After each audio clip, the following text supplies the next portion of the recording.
Olá pessoal, a nossa aula de hoje vai ser sobre testes de proporções. Então são testes para a gente comparar uma proporção com uma proporção populacional ou comparar duas proporções. Tá? Então para isso nós vamos iniciar com um exemplo. Né? Então vamos para um exemplo aqui, um departamento de controle de qualidade de uma empresa, né, chamada Lumiar, nesse exemplo aqui, que fabrica lâmpadas. Então o gerente, com base na experiência dele, ele garante que 95% das lâmpadas daquela empresa não apresentam defeitos. Ou seja, ele vai produzir tantas lâmpadas e como 95% não tem defeito, 5% terão defeitos. Tá? Então a quantidade de defeitos apresentados pelos produtos daquela empresa é de apenas 5%. Então o presidente da empresa, né, um indivíduo preocupado com qualidade, queria testar para ver se realmente a empresa está mantendo esse padrão de qualidade. Né? Então ele pegou uma amostra de 225 lâmpadas, que é o tamanho da amostra, né, 225. E foi testando essas lâmpadas e viu que apenas 87% delas não tinham defeito, ou seja, 13% tinham defeito, que corresponde a aproximadamente 29 lâmpadas. Tá? Então a empresa falava que apenas 5% tem defeito, mas quando ele foi testar tinha 13%. Mas isso a gente viu que pode acontecer, que às vezes devido ao acaso, né? Depois se ele pegar outra amostra, provavelmente poderia dar menor que isso, né? Mas na estatística, então, o que a gente faz? A gente vai testar para ver se esse 13% é estatisticamente diferente de 5%. Tá? Então ele fez um teste, o nível de significância, o alfa é de 0,5, né? 5%, e ele está testando que 5% das lâmpadas apresentam defeitos. Tá? Então a gente já viu um pouquinho sobre o teste de hipótese.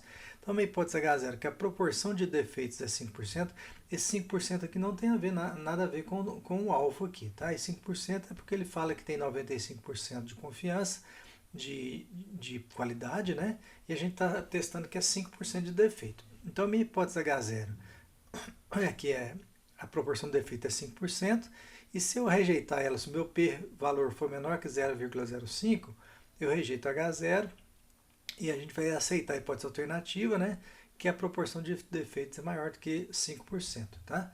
A gente quer testar então se 13 é igual ou diferente de 5% estatisticamente. Né? Então para isso a gente vai fazer um teste de proporção. Então a função do teste de proporção é prop.teste, né? A gente vai abrir o parênteses aqui e aí eu vou colocar a quantidade de favoráveis, né? No caso lá era 29, que corresponderia a 13% de 225 vai dar 29 aproximadamente, né? O tamanho da amostra, 225. E aqui a gente vai colocar a proporção que eu quero testar, 0,05, que é o 5% de defeito, tá? Não, como eu falei, não tem nada a ver com esse 5% do alfa, é o 5% de defeito. Se fosse testar com 10%, com 3%, então isso aqui seria a proporção de defeitos. Então é a quantidade de casos favoráveis, ou seja, a quantidade de peças que tiveram defeitos, né? 29 peças corresponde a 13% do total de 225, e aí eu quero comparar se isso aí é igual a 0,05. Então eu vou dar o Ctrl Enter, ele fez o teste aqui, ó, tá? Então se a gente olhar aqui, a proporção que ele solta aqui depois do teste, né, é que esse P aqui, ó, é 0,13, né, 0,1288, aproximadamente 13%, né, que esses 13% que a gente está falando aqui, tá? Então nós vamos ver que ele fez um teste para comparar uma proporção, e o p-valor, ó, p-valor foi aqui, ó, 1,31 vezes 10 a menos 7, então tem 7 casas antes da vírgula, então é 0,0000131. Então isso aqui é bem menor que 0,05. Tá? Então com base nesse p-valor, como o p-valor é menor que 0,05, a gente então rejeita essa hipótese H0 e aceita a hipótese alternativa. Então o que a gente está concluindo?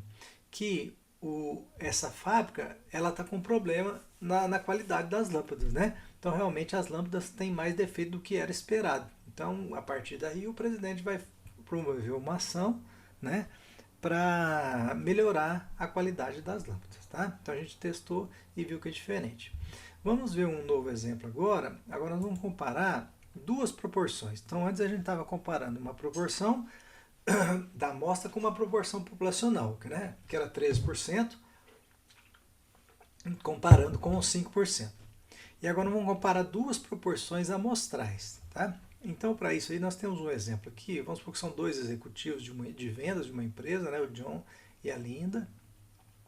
E teve uma competição lá anual para ver quem era o melhor vendedor e eles foram os finalistas, né? E o desempenho deles está bem parecido. Então, o que eles fizeram? Ah, vamos ver quem é melhor. Então, fizeram uma seleção, tá? Pegaram uma amostra, né? Baseado no índice de conversão. O que é índice de conversão? É o número de negócios convertidos em vendas. Tá? Então, toda a empresa lá, né, os vendedores, tem vários projetos e ele apresenta o projeto para o cliente. Quando o projeto é aceito, né, o cliente compra aquele projeto, então converteu aquele projeto em venda. Tá? Então, tem um índice de conversão. Então, pegou aleatoriamente 100 contratos do John, né? E então pegou uma amostra, então selecionou o acaso 100 e viu que desses 100, 84 tinham sido convertidos em clientes. Tá? Então tem uma proporção de 0,84. No caso da Linda, ele pegou 100 vendas, né? E dessas 100 contratos, né? E dessas 100, 82 tinham sido convertidos em venda. Tá? Então do John é um pouquinho maior. Como eu falei para vocês, é uma amostra. Se ele pegasse outros 100 ao acaso, poderia dar um resultado diferente daqui. Aqui também poderia dar resultado diferente aqui. Tá? Então a estatística veio para nos ajudar a ver se isso aqui é diferente disso. Tá? Então ele precisa saber com alfa, vamos continuar com alfa de 5%, se tem diferença nesse índice de conversão dos dois. Tá? Qual que é a minha hipótese H0? Aqui não tem. Então lembra que a gente falou que a hipótese H0 é sempre de igualdade. Então a hipótese H0 é que não tem diferença entre o John e a Linda, ou seja, esse 82 para 84 foi ao acaso. Tá? Então P1 menos P2 é igual a 0, ou seja, P1 é igual a P2. E a hipótese alternativa é que P1 menos P2 é diferente de 0. Se eu aceito a hipótese alternativa, eu concluo que o John está melhor que a Linda, porque ele vendeu 84 e ela 82. Se eu aceito a hipótese H0, eu concluo que isso aqui foi um acaso e que os dois têm a mesma capacidade de venda, a mesma quantidade de venda, eles empataram no quesito vendas. Tá? Então vamos fazer um teste lá, vamos para o RStudio, né? Vou limpar essa tela aqui para ficar mais fácil de ver. Então vou colocar aqui, ó, a função é a mesma, prop.test, só aqui dentro que eu vou mudar um pouquinho. Então nós vamos colocar aqui, criar uma sequência, né? Então eu tenho aqui o tamanho o número de casos favoráveis de cada um.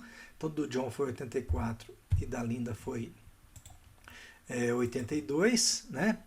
Ponho vírgula e aqui crio um outro, também uma sequência aqui, ó, que é o tamanho da amostra, 100 do John e 100 da Linda, tá? Então eu estou querendo comparar aqui, ó. Então foi 84 favoráveis em 100 e aqui 82 em 100. Eu vou fazer um teste de proporções, vou comparar se essa proporção é diferente dessa proporção, tá? Então eu vou dar o Ctrl Enter. Foi feito o teste aqui, tá vendo? Então 0,84 com 0,82 é o que eu estou comparando, tá? E nós vamos olhar o p-valor. Então o p-valor aqui, ó, é 0,85. Então é maior que 0,05. Tá? Então o p-valor é maior que 0,05. Então como o p-valor é maior que 0,05, eu aceito o H0, ou seja, eu não rejeito essa hipótese H0. Tá? Então como o p-valor for maior que 0,05, pois foi 0,8, né? Então é maior que isso aqui, então eu aceitei a minha hipótese H0, né? Não rejeitei a hipótese H0 e concluo então que o John e a Linda, eles vendem a mesma quantidade, né? Eles têm a mesma capacidade de venda. Tá? Então essa diferença de 82 para 84 foi ao acaso. Então eu não posso considerar um melhor do que o outro. Tá? Então, baseado nesse exemplo, a gente conclui que não tem diferença entre os dados. Então essa aula era sobre o teste de proporções. Tá? Então até a próxima aula.